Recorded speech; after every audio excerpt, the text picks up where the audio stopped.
राधे राधे दोस्तों, आप सभी का हमारे चैनल अमृतधारा में बहुत बहुत स्वागत है। दोस्तों, 1 जुलाई से हम जगन्नाथपुरी में रथ यात्रा का आनंद ले सकते हैं। आइए अब भगवान जगन्नाथ और उनके मंदिर से जुड़ी कुछ रोचक तथ्यों को हम जानते हैं। आप सभी पुरी में विराजमान भगवान जगन्नाथ की महिमा के बारे में ज़रूर ही जानते होंगे तथा उनके दर्शन भी किए होंगे। लेकिन क्या आपको पता है कि भगवान जगन्नाथ की आराधना सर्वप्रथम किसने की थी? उनकी अधूरी प्रतिमा के पीछे कहानी क्या है, या किस प्रकार इस भव्य मंदिर का निर्माण किया गया?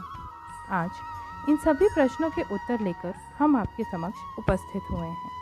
तो चलिए पहिए के समय को पीछे घुमाते हैं और काल में चलते हैं, जहाँ मध्य भारत में मालवा नामक एक राज्य था।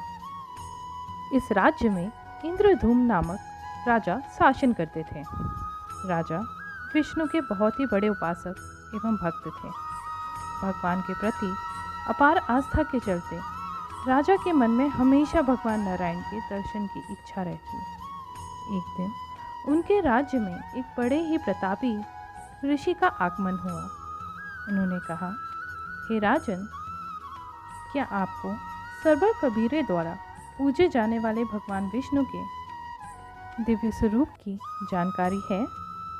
कृपया करके मुझे बताइए। मैं बहुत उत्सुक हूँ उनके दर्शन प्राप्त करने के लिए। राजन बोले, हे ऋषिवर, मुझे तो कोई जानकारी नहीं है। आप मेरा मार्गदर्शन करिए कि मैं अपने इष्ट के दर्शन किस प्रकार से प्राप्त कर सकता हूँ। ऋषिवर बोले, मुझे उस मार्ग का रास्ता तो नहीं पता है राजन, पर मैं आपको ये बता सकता हूँ कि वहाँ भगवान को नील माधव के नाम से जाना जाता है और उनके दर्शन की कामना अभी भी जारी है। अगर ढूंढ पाया तो मैं आपकी सहायता अवश्य करूँगा। ऐसा कह के ब्राह्मण ने विदा ली। वहीं दूसरी ओर राजा के मन में उत्सुकता और बढ़ने लगी। वह अपने इष्ट के दर्शन के लिए बहुत ही व्याकुल हो गए और उन्होंने अपने सेवकों को आदेश दिया कि जाओ और इस मंदिर के बारे में पता करो और तुरंत ही मुझे सूचित करो। राजा द्वारा भेजे गए सभी गुप्तचरों में विद्यापति नामक एक गुप्तचर थे, जिन्होंने कुछ दिनों की खोज के बाद सरबर कबीले के मुखिया विश्ववासु के बारे में पता चला। विश्ववासु ही नील माधव की पूजा करते हैं। उन्हें ऐसी खबर हुई तो वह मुखिया के पास जा पहुँचे और उन्होंने नील माधव के दर्शन की कामना की, लेकिन विश्ववासु ने उन्हें वहाँ ले जाने से मना कर दिया। यह सुनकर विद्यापति ने भी दृढ़ संकल्प लिया कि वह नील माधव के दर्शन किए बिना यहाँ से नहीं जाएंगे। कुछ समय पश्चात उन्हें ज्ञात हुआ कि विश्ववासु ही भगवान नीलवासक हैं और उन्होंने मूर्ति किसी गुफा में छुपा रखी है। कई यत्नों के बाद भी विद्यापति उस स्थान का पता नहीं लगा पाए। वह उसी स्थान पर रहने लगे। विद्यापति को कबीले की मुखिया की बेटी से प्रेम हो गया और कबीले के मुखिया ने अपनी बेटी का विवाह विद्यापति के साथ कर दिया। इस प्रकार वहाँ समय व्यतीत करने लगे। एक दिन विद्यापति ने अपनी पत्नी से कहा कि मुझे भगवान नील माधव के दर्शन करने हैं। आप अपने पिताजी से आग्रह करें कि मेरी ये इच्छा पूर्ण करें। बेटी के अनुरोध के आगे विश्ववासु झुक गए और उन्होंने भगवान के दर्शन कराए, परंतु शर्त यह रखी थी कि विद्यापति अपनी आंखों पर पट्टी बांधकर उस स्थान तक जाएंगे। विद्यापति ने उनकी शर्त मान ली और अगले दिन ही विश्ववासु विद्यापति की आंखों पर पट्टी बांधकर उन्हें उस स्थान पर ले गए जहां भगवान नील माधव की पूजा की जाती है। विद्यापति ने चतुराई दिखाई और सरसों के दाने उस मार्ग पर छोड़ दिए जहां से वो गुजर रहे थे।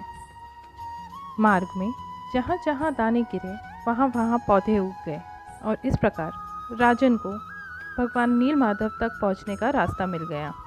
लेकिन जब तक राजन वहां पहुंचे तब तक भगवान नील माधव की मूर्ति वहां से गायब हो चुकी थी।